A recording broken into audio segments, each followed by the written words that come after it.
Olá, tudo bem com você? Esse vídeo aqui vamos contar um pouquinho de uma história para você. Vamos falar a respeito dessa questão da Ford, que anunciou agora, recentemente, que está encerrando suas atividades aqui no nosso amado Brasil. Pois bem, muitas pessoas estão falando, muitos comentaristas, jornalistas, rádio, televisão, imprensa, enfim. Aqui em nosso canal, EFS Assessoria e Consultoria Empresarial, nós já falamos em alguns vídeos para você que o Brasil atualmente ele vive uma guerra política e midiática. Pois bem, preste bem atenção nas informações desse vídeo aqui, que nós vamos contar para você realmente o que está por trás disto tudo, tá ok? E no final, óbvio, nós vamos tecer nossos comentários. Vamos voltar décadas atrás. Olha só. No ano de 1927, Henry Ford, o fundador da Ford Motor Company, ele esteve no Brasil porque ele não comprou, mas ele ganhou do governo brasileiro 14.500 hectares de terra à beira do rio Tapajós, na cidade de Aveiro, lá no Pará. E lá ele criou, sabe o quê? Um distrito, uma cidade chamada Fordlândia. Você nunca ouviu falar nisso? Pois bem, comece a anotar então as informações. Por quê? Os nossos vídeos são como aulas para você, onde você aprende. Então, Henry Ford ele veio para o Brasil, ganhou essa concessão de terras aí, o governo cedeu para ele, e o objetivo dele qual era? Criar ali uma cidade onde ele ia plantar em escala a seringueira, para que assim ele pudesse ter a borracha e extrair a borracha, já que neste período na Malásia, que também tem seringueiras, a produção de borracha lá era dominada pelos ingleses. E, óbvio, os ingleses que taxavam o preço da borracha no mundo. E a borracha ela é utilizada, inclusive, na indústria de veículos, como em outras indústrias. Pois bem, visionário que sempre foi, Henry Ford, então, veio aqui até o Brasil, conseguiu isso daí, e ele criou, ele iniciou lá assim a Fordlândia. Veja só, por navio ele trouxe dos Estados Unidos para cá as casas pré-fabricadas, moldadas, que era chegando aqui, eles montaram essas casas. Lá tem, pode procurar para você ver, Fordlândia. Inclusive 10 anos atrás eu tive a oportunidade de ver um documentário sobre isso, muito interessante, contaram direitinho toda essa história. Lá então foram construídas casas, alojamentos para funcionários. As casas eram para os americanos que vinham aqui e iam administrar tudo isso. Não só essa cidade, como também a plantação das seringueiras e a exploração da matéria-prima para fabricar a borracha. Então tinha casas, escolas, hospitais, restaurantes, enfim, ele montou realmente uma cidade, ok? Chamada Fordlândia. Veio o falecimento dele, seu neto assumiu então a empresa, eu disse em 1927, só que não deu certo isso. Por qual motivo? Vários motivos. Primeiro, quando colocou em escala, né, uma plantação em escala de seringueiras, para você ter uma noção, quando você está viajando, percorrendo uma estrada, você vê vários eucaliptos plantados um ao lado do outro, foi isso que ele fez. Também você vê coqueiros um ao lado do outro. O que aconteceu? Quando o projeto foi para isso, né? Ele desmatou tudo.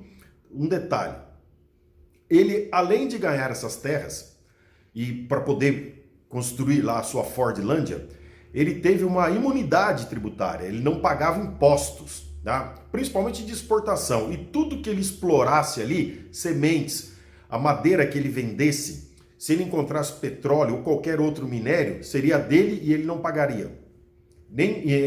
Não pagaria impostos, inclusive de exportação. Isso aí foi em 1927. Então, teve essa construção, teve tudo isso, só que quando planta em escala, surgem bactérias que vão, né, seres vivos que vão combater, que vão destruindo essa produção em larga escala. Isso daí tem, até a pessoa que planta laranja, banana, então sempre aparecem, né, micro-organismos que vão ali e acabam combatendo. E foi isso que aconteceu. A Fordlândia ela não teve a sua evolução. por causa deste motivo e também porque os funcionários que foram lá para trabalhar, para estar explorando, desmatando, plantando as seringueiras e depois para poder colher o látex, para poder fazer a borracha, eram brasileiros. Só que quando ele trouxe tudo isso para cá, ele também trouxe os alimentos. E os alimentos que o americano consome, o brasileiro não consome. Enlatados, imagina, 1927. Enlatados, hambúrguer. Ainda mais uma pessoa brasileiro que está no Pará, né, que tem peixes em abundância nos rios. Ele queria comer o que ele sempre consumiu. Enfim, foi um projeto que não deu certo e no ano de 1945, olha o tempo que durou, 1927 até 1945, já Henry Ford II, que estava à frente da Ford Motor Company, ele então resolveu acabar com esse projeto. Então foi extinto e, ainda por cima, ele vendeu essa cidade para o governo brasileiro, que comprou. Ela existe ainda até hoje, tá? Tá lá no Pará, na cidade de Aveiro, é um distrito. Acesse para você poder buscar mais informações sobre isso, você vai gostar de saber dessa história. Em torno de 1.200 pessoas moram lá. Ok, então foi encerrado no ano de 1945. Essa história que eu te contei aqui é para você poder ter uma noção do que é o mundo empresarial, tá? O mundo empresarial, ele é dinâmico. Entendeu? Então você tem sempre que estar buscando, a pessoa ela tem que ser dinâmica, não só empresários, mas como todo e qualquer cidadão. E no ano de 1945 foi encerrado este projeto e o ano de 1945 ele marca uma data histórica no mundo. Qual? O fim da Segunda Guerra Mundial. Agora vamos contar uma outra história para você. Com o fim da Segunda Guerra Mundial, vamos partir para a indústria cinematográfica. Você pode muito bem ver os filmes depois de 1945, principalmente na década de 50, que foi a década de ouro dos cinemas, não é? Por quê? Porque o mundo sofreu e o cinema colocou então para a humanidade uma alegria, entendeu? Vamos fazer você sorrir. E você vê aqueles filmes musicais que as pessoas dançam, né? Por quê? Porque a indústria do cinema quis projetar isso para a humanidade. Olha, agora vamos sorrir, entendeu? Ótimo. Vamos voltar então para a Ford. Quem estava à frente lá? A Ford ela produzia veículos já que sempre foi para uma família, pai, mãe e os filhos. Você pega os carros dos anos 50, você vai ver aqueles carros grandes, né, com aquela lataria pesada. E para poder movimentar esse veículo e até ele poder ter uma velocidade maior, que atingia no máximo 60 km por hora. O que eles fizeram? Desenvolveram um motor chamado V8, que é um motor possante. Para quê? Para poder fazer aquela carcaça toda daquele veículo pesado, de ferro, uma lataria, não só o chassi, como toda a lataria, poder se movimentar. Então eles criaram o motor, né, V8. Veja só, sempre existiu concorrências em todo o mercado, em toda a indústria. Quem atua no ramo empresarial sabe disso. Não é? Você que é empresário, comerciante, sabe, e isso é benéfico. Para quem? Para todos. Por quê? Porque existe um investimento, tem que sempre que ter o lucro para poder estar investindo na tecnologia, entendeu? Então sempre houve uma disputa muito grande em todas as empresas. Não havia só apenas a Ford, tinha a Chrysler, tinha já a Dodge, a General Motors, isso nos Estados Unidos, também na Europa, né? A Daimler, depois a Benz, depois se uniram, enfim. O que acontece? Nessa disputa, então, de sempre estar fazendo aqueles mesmos veículos, né? A humanidade, o ser humano, eu, você, um dia não é igual ao outro. Então, o que acontece? As pessoas já estavam querendo uma novidade. E é difícil você mudar a cabeça de um empresário, né? Mas tem um engenheiro que trabalhou na Ford chamado Lee Iacocca. O que ele fez? Ele convenceu o presidente da Ford Motor Company, né, que era o neto do Henry Ford, a pegar esse motor V8 e colocar num carro menor para um jovem, entendeu? Por quê? Porque ele ia ter a velocidade. Foi difícil, mas ele conseguiu. Com isso, a Ford, que já estava balançando, por quê? Por causa de concorrências. O que aconteceu? Ela foi e criou o Mustang, tá ok? Então é um carro pequeno com motor V8. colocando uma velocidade no veículo. Com isso, o que aconteceu? A Ford aumentou o seu número de vendas, a sua produção disso daí, começou a inovar. Óbvio, outras empresas vieram também. Por quê? Porque é a concorrência. Então teve o Mustang da Ford, e aí vai fazendo, a Dodge vai criando, a General Motors vai criando. Na General Motors foi o DeLorean, um engenheiro que tinha lá, e ele criou um carro também, para poder estar concorrendo com isso daí, com um motor possante. Então você veja que sempre existiu essas concorrências. Inclusive, só um parênteses, DeLorean foi o cara também que quando ele saiu da GM, ele criou a sua própria empresa, que é a DMC, né? Da DeLorean Company, que é aquele carro que ele abre as portas assim, de lateral, que é daquele filme De Volta para o Futuro. Olha só, que interessante. Então vamos continuando aqui. A disputa ela sempre existiu, tá ok? Então essa questão que estão falando, eu contei toda essa história para poder chegar aqui nesse ponto para você. Essa história toda que estão falando, que a Ford está saindo, que está causando desemprego, que está acontecendo isso, que está acontecendo aquilo, e que a culpa é do governo, e isso. Gente, vou dizer agora para você o seguinte. Se você prestou atenção na história que eu te contei ontem, porque o vídeo ele é uma continuação, eu falei que existe a tecnologia. Tecnologia é para quem estuda, tá? O mundo é para quem faz acontecer. A pessoa que não faz acontecer é aquela pessoa que vive no muro de lamentação, que só chora, só reclama e quer depender do governo, o governo ficar mantendo ela, tá? Esse mundo é dos fracos, saiba disso. O que acontece? A tecnologia ela vai e avança. A Ford ela mandou um recado para o Brasil e ninguém está falando isso para você, tá? Ela mandou um recado. Veja só, vou falar para você que o Brasil ele tem potencial, só que o brasileiro não acredita. Anote bem esse nome aí, João Augusto Conrado do Amaral Gurgel. Foi um engenheiro brasileiro que no ano de 1969, na Avenida do Cursino, na cidade de São Paulo, capital, ele montou a sua própria empresa de veículos automotores, a Gurgel. Quando a Gurgel deixou de existir, alguém falou alguma coisa para você? Você reclamou, você lamentou, você criticou? Não. Aí tá teu erro. Por quê? Porque esse engenheiro Gurgel, ele foi pioneiro, ele foi um desbravador, ele enfrentou essas multinacionais porque ele colocou no Brasil carros bons, inclusive que não eram a lataria não era de ferro, era de fibra, e ele começou em 1969. Em 1979, se você não sabe, esse Gurgel, esse engenheiro, João Augusto Conrado do Amaral Gurgel, ele fabricou um veículo elétrico genuinamente brasileiro em 1979. Foi debochado, foi criticado, foi ridicularizado. Em 1979, ele produziu um carro genuinamente brasileiro movido a eletricidade. É esse o recado que a Ford mandou e você não enxergou. E ninguém vai falar isso para você. Por quê? Porque, como eu disse no início do vídeo, sempre existem disputas, tá ok? Então é necessário investir, sim, no estudo, tá? Nós sempre falamos aqui em nosso canal, o Brasil afundou o ensino público, afundou escola municipal, escola estadual, entendeu? Por quê? Porque não querem.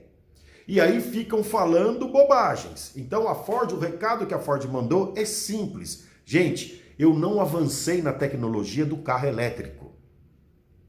É isso que aconteceu, tá? E ela está recuando. Por quê? Porque, eu vou chegar lá. Por que ela está recuando? Porque ela não vai mais produzir veículo movido a combustível fóssil. Se você não sabe, a Europa e a América do Norte já decretou que a partir do ano de 2030 não terá mais carro movido a combustível fóssil. O que é combustível fóssil? Petróleo. Então, Europa e América do Norte, de 2030 em diante, não vai ter mais carro movido a combustível fóssil, petróleo, ou seja, gasolina e óleo diesel. Acabou.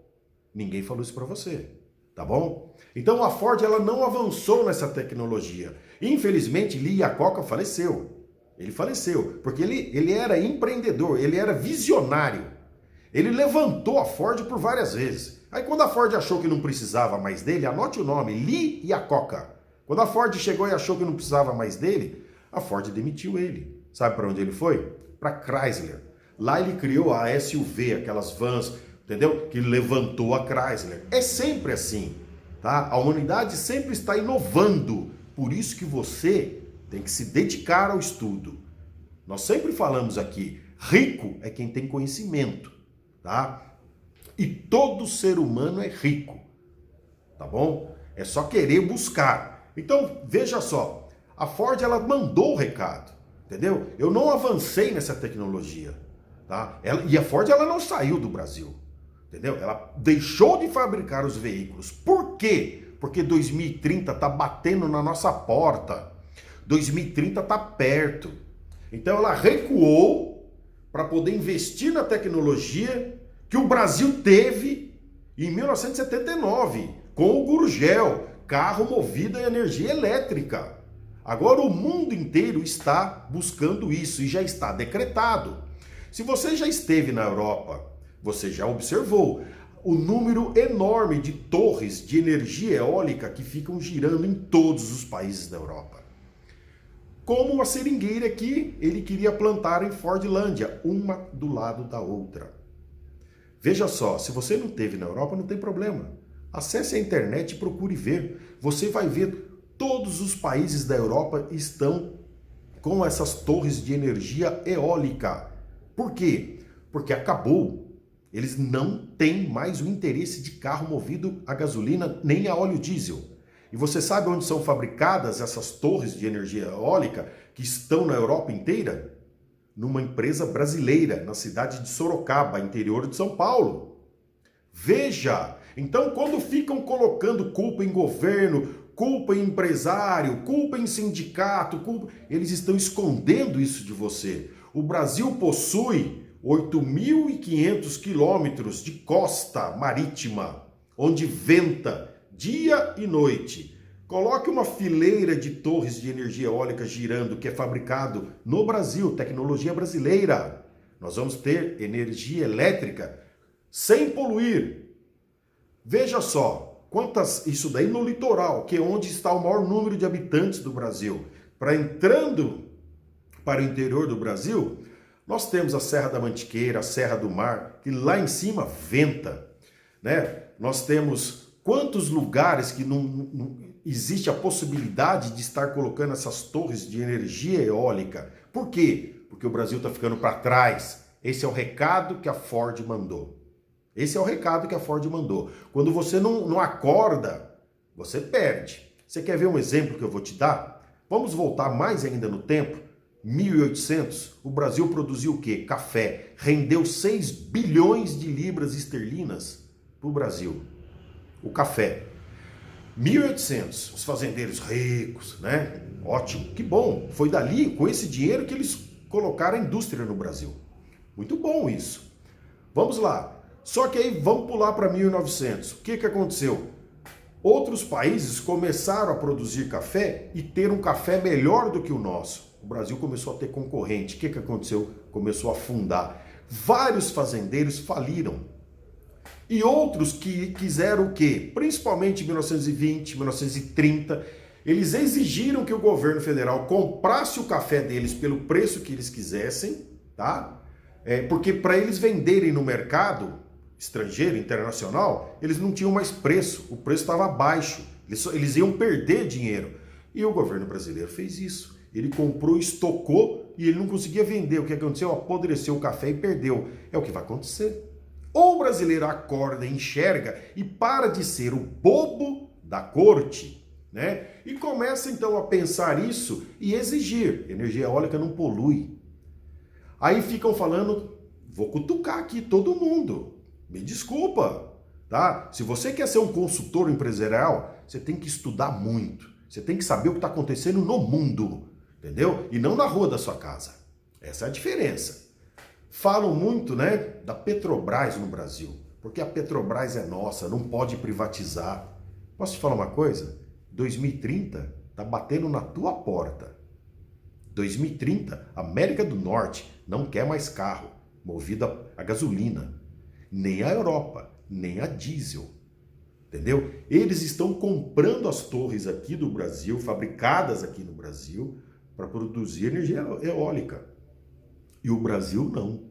Entendeu? E a Petrobras, que valor que ela vai ter? Ah, não, mas o petróleo ainda faz outros produtos. Faz, eu também concordo, o querosene. O avião precisa, o helicóptero precisa. E daí, é suficiente? Ah, não, mas faz o plástico também. Faz o plástico, só que o plástico também já está acabando. Não tem mais. Entendeu? Então essas pessoas que ficam aí falando, principalmente político, né? Político, sindicato, falando que a Petrobras não pode ser privatizada porque a Petrobras é nossa. Entendeu? Contei para você a história do pessoal do café. Olha só, não, o café é nosso. Né? Ô governo, agora compra o café meu aí porque eu não consigo vender lá fora, que ninguém quer comprar meu café. Entendeu? Olha a quebradeira que vai dar. É a mesma coisa a Petrobras. Então, quem está falando isso daí, você pode saber, é porque a Petrobras é uma mãe. Ela é uma mãe para quem é parente de político, que arruma um cargo para ele lá dentro, ganhando 60 mil por mês, e ele ainda aposenta com isso daí, sem nunca ter pisado dentro da Petrobras. Essa é uma verdade. Então, veja, preste bem atenção. Essa questão da Ford, tá? Primeiro que ela não saiu do Brasil. Ela está deixando de fabricar veículos porque ela não tem a tecnologia ainda para entrar no veículo elétrico. Dá uma olhada na Tesla. Você já ouviu falar dessa empresa que tá? Vê a cotação dela em qualquer bolsa no mundo inteiro. Como que tá? Ela tá aqui em cima. Ela tá aqui em cima. Por quê? Porque ela está avançando e muito no carro movido a energia elétrica, que o Brasil construiu em 1979. Então o Brasil ele tem tecnologia para isso. Então o brasileiro ele precisa enxergar, tá? Ter uma visão total do que está acontecendo, entendeu? Para ele poder se manifestar. Você tem que ter olho clínico. Esse vídeo aqui está contando para você quantas histórias. Falamos para você da Fordlândia, falamos para você do Lee Iacocca, do DeLorean. Você quer saber de uma coisa? A marca Shell, posto de gasolina Shell, aquele formato de uma concha. Por quê? É holandesa essa empresa e eles extraem petróleo do mar. Entra aí para você ver, agora chama Países Baixos. Essas torres de energia eólica, eles já colocaram no oceano. Entendeu? Eles já colocaram no oceano, porque a extensão territorial lá da Holanda ela é pequena. 400 quilômetros você cruzou o país inteiro. Eles foram para dentro do oceano e colocaram. Lá está girando energia elétrica, que não polui. E nós estamos aqui até agora parados, e ninguém está falando isso. E depois lá na frente, não, a Petrobras ela é nossa, a Petrobras ela é nossa. Aí a Petrobras vai produzir petróleo e vai falar para o governo, ninguém quer comprar mais petróleo, nem gasolina, nem diesel. Então você compra de mim e estoca. Para quê? Fala para mim. Só se for para o brasileiro começar a beber gasolina, beber óleo diesel, entendeu? Está tendo, a humanidade ela evolui, tá? É isso que você tem que ter uma consciência. Entendeu? Você tem que ter uma visão total do que está acontecendo. E não ficar vendo aquelas pessoas que com interesse, tá? O Brasil vive uma guerra política e midiática. A pessoa quer acusar um outro para tomar o poder do outro. Entendeu? Em contrapartida, quem paga o preço é você, minha amiga, meu amigo. Vou encerrar esse vídeo aqui agradecendo a sua atenção. Saiba, se você quiser saber seus direitos como um consumidor, você que comprou um consórcio da Ford, um financiamento, ou você tem um veículo da Ford, assista a nosso outro vídeo, tá bom? Foi um prazer estar aqui com você, lhe desejamos muito sucesso e pedimos que você veja tudo com olho clínico, tá ok? Forte abraço!